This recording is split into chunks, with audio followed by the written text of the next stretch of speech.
The sole purpose of this YouTube channel was for me to record my scientific, maybe pseudo scientific ideas and email the links to bona fide real scientists. And hopefully they would respond.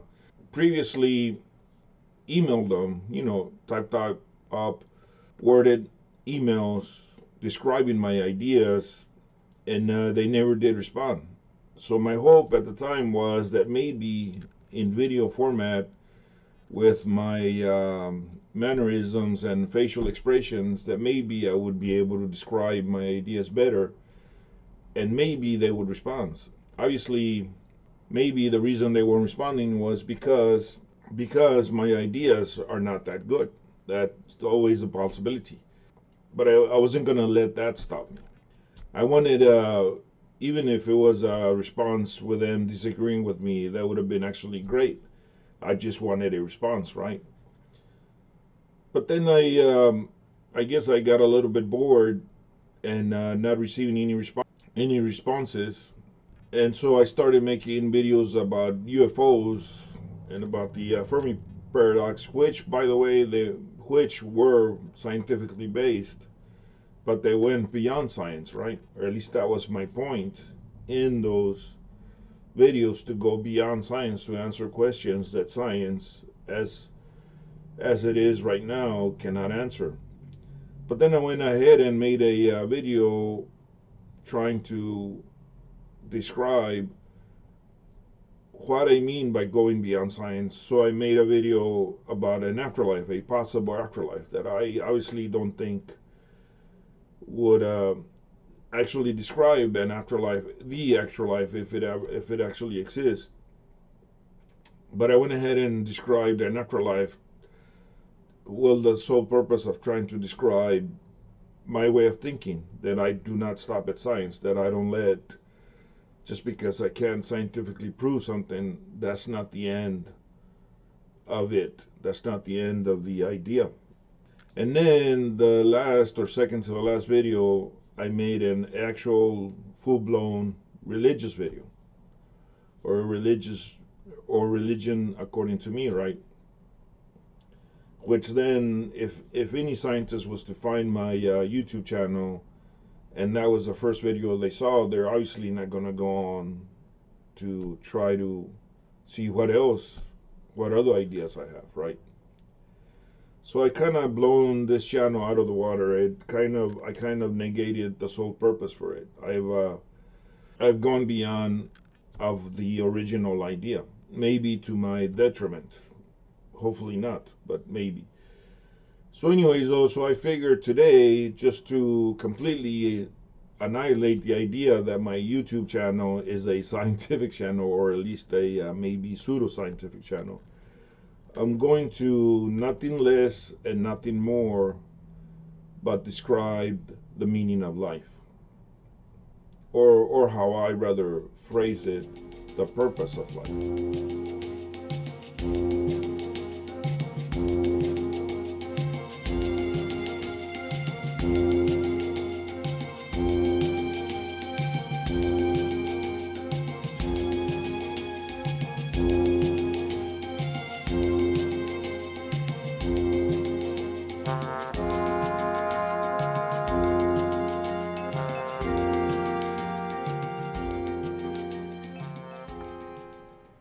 So I'm going to describe the events leading up to me being told the meaning of life.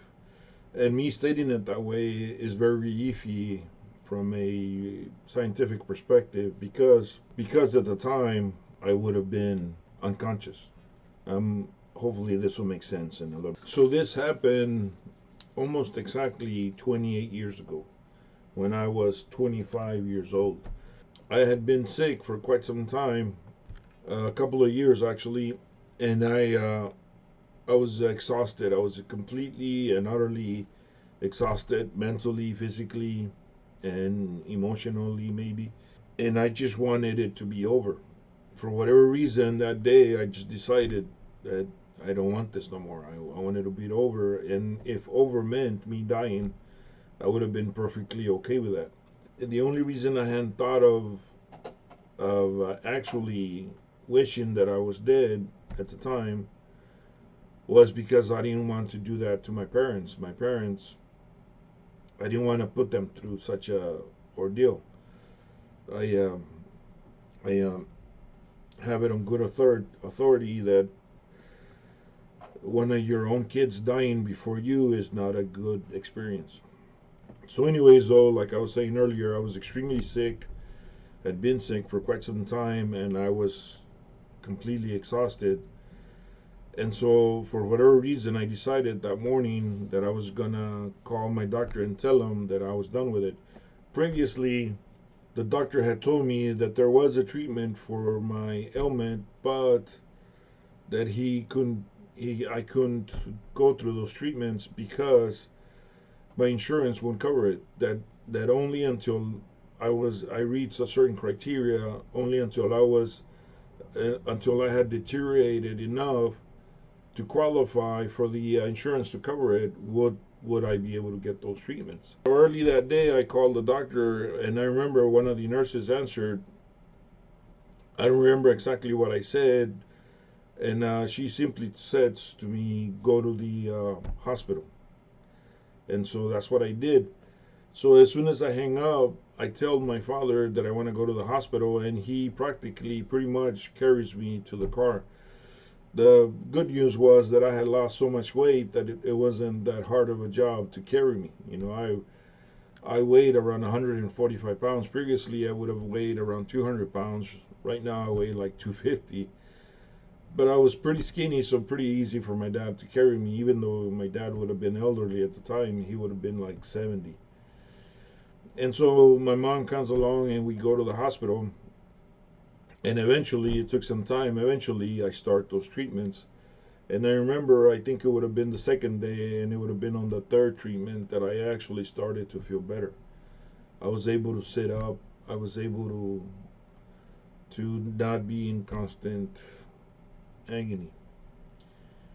Previously, I would be bedridden throughout the day. I would have a hard time even just going to the restroom, and my bedroom would be right next to the restroom, and I would still have a hard time walking that short distance. So, anyways, though, so I had started to feel better, and one of my friends, my mom, was gonna go home, and I think she was gonna make me some burritos or something, make some fresh tortillas, and make me some food, and then come back. And so my friend, which happened to be my next door neighbor, had showed up, and he was going to stay there with me, Beto. And back then, pretty much what we did all the time was play chess. And not just me and Beto, but me and quite a few other friends. We had a significant circle of friends that's all we did. We would get together and play chess. And for many years, Beto would try to beat me at chess, and he was never able to. It was one of his I think bucket list things that he wanted to eventually beat me to feel, I guess, better of himself. He would almost, according to him, he was almost going to win, and then for whatever reason he would lose. I would win. So anyways, though, so we start playing chess, and out of the blue, Beto wins. And I remember Beto being extremely elated. He was literally jumping up and down, screaming that he finally beat me. So eventually we set up the game, and we're going to start playing again. And I remember that on the TV was a Mexican singer, Lucerito, and me and Beto are arguing who would make the better boyfriend for her, right? And we're laughing it up and having a good time and playing chess. And Beto had just won, first time in his life, against me, so he was extremely happy. And so we're playing, and I decide that I'm gonna move the knight, the horse, right? But as I pick it up, I realize that I can't remember how it moves. This is extremely weird. I had been playing chess for years. I don't remember exactly how old I was, but I remember that I was a pretty young fella. I think might have even been in preschool, so like around 5 years old. So for 20 some years, I had been playing, and all of a sudden I can't remember how to move the knife. And then again, out of the blue, it seemed like my mind stopped, like it just simply stopped working. I could see what was going on, see Beto, I could see the TV, but there was nothing analyzing or trying to make anything within my head of the images coming in. It was extremely odd experience. And eventually, again, my mind starts, and I think Beto noticed that something was going on, and I think he asked me what's going on, and I tell him, can you get the nurse, and also can you call my mom? And so again, my mind stops working. I can still see everything that's going on, but there's nothing behind my eyes analyzing those images, right? It's very much like being a camera, like an inanimate object. And I could see Beto leave and come back with the nurse, and he was talking on the phone. And then again, my brain starts working. My mind comes back, and I'm freaking out. I don't know what the hell is going on. Later on, I was told that I was having seizures, but at the time, I had no idea what it was. And then, as I'm talking or trying to tell Beto what I'm feeling, my lights go out, and I find myself in complete darkness. My mind fully functional. I'm fully awake, fully aware, but I am in complete darkness, and I don't know what's going on. So I am extremely scared. I I think I can say I was terrified. I don't think I could have been more scared. So eventually I come back, I wake up, and by now my mom is here, which means that I was out for quite some time. Because for my mom to get from the house to there, should have taken at least a good 10, 15 minutes. So I was out for quite some time. And I see that my mom is nervous. I can see it in her face, and there's some commotion going on with the nurses. I guess they don't know what to make of it. And then again, I'm out. I'm in complete darkness. I'm fully aware, but I can't make of anything of the situation. And so the idea comes to my mind: what if this is the way you die? What if this is how people pass away? What if these are my last thoughts before I fade to nothingness, right? And I couldn't be more scared. I was not just scared, but confused, right? I was trying to make sense of it, and it was just not, I couldn't figure out what was going on. And on top of that, because of my fear, I don't think I'm thinking clearly. So then, out of the darkness, I hear a female's voice, very soothing female voice, say to me, everything's going to be okay. And her voice was so soothing that it shrunk my fear into nothing. I truly believed her, and it actually helped me. And eventually, I wake up again, and by now I see my mother is still on my side, but she's like kneeling on the floor, and I think she's praying, and her head was so low that I think she was kneeling on the floor, and she's praying. And so I say to my mom, "Don't worry, a woman told me that everything is going to be okay." And so obviously, my mom being Catholic, she automatically assumes that it was the Virgin Mary, the Mother of God, telling me that everything's going to be okay. And so my mom starts praying to the Virgin Mary. And then again, my lights are out. And again, I'm terrified.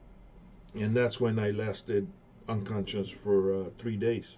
But still within me, within my mind, I'm terrified.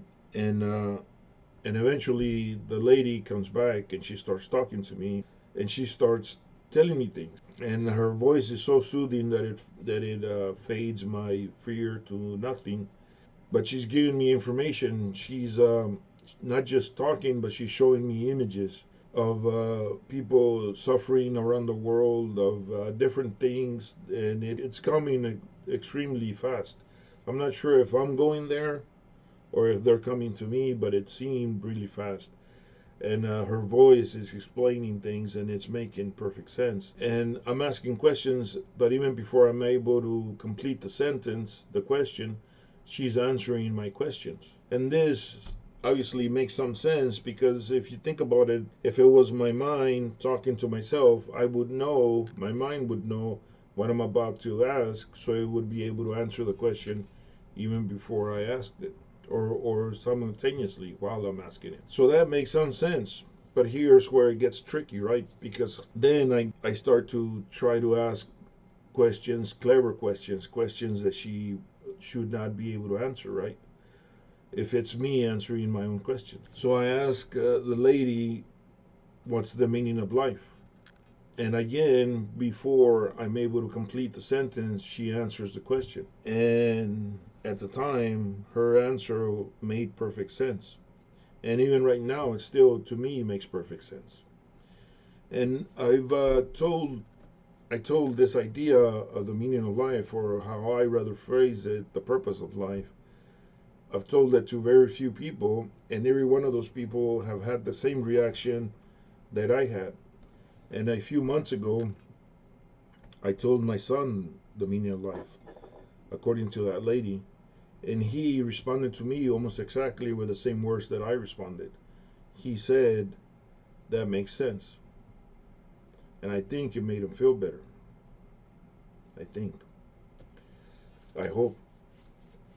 So, anyways, this is what she said. So I ask her, or I try to ask her, but she answers before I complete the sentence, what's the meaning of life? And she replies, the meaning of life, no, she said, the purpose of life is to appreciate God's creation. And I know that this may not make sense to whoever might be listening to this out there that's an atheist, right? But let me try to explain the same idea or a very similar idea from an analytical or a scientific perspective. I think we all think of ourselves as individuals, right, separate from our surroundings, but in a very practical sense, objective sense, we are part of the earth. When we speak of the earth, we speak of the human race as being part of it. So I think in a very literal sense, we are the earth. And in that way, and because the earth is part of the universe, or is the universe, then we are part of the universe. We may be a minute, maybe meaningless speck of the universe, but we are still part of the universe. So I think we can make this statement, and it be somewhat true, that human beings or consciousness or intelligent life is the universe waking up to absorb itself, to study itself, or to appreciate itself.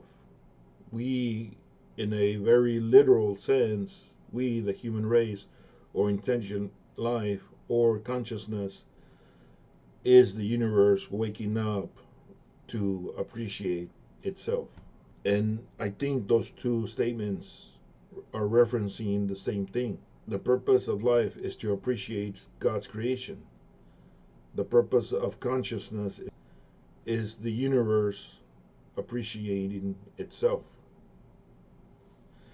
They're different words describing from different perspective, one from a religious point of view and the other from an analytical or objective point of view, describing the same phenomenon. So to me, being scientific, trying to understand science, trying to understand the universe, is a religious act. I'm trying to understand the universe. I'm trying to understand God. I'm fulfilling my purpose. On top of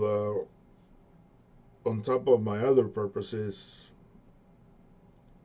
which are my purpose as a father, as a son, as a grandfather, as a husband or brother, or all the other relationships that I'm very much involved in. My purpose on top of all of those is to appreciate God's creation, to understand the universe, to study the universe. Hopefully that makes some sense to somebody out there. But I guess that's it.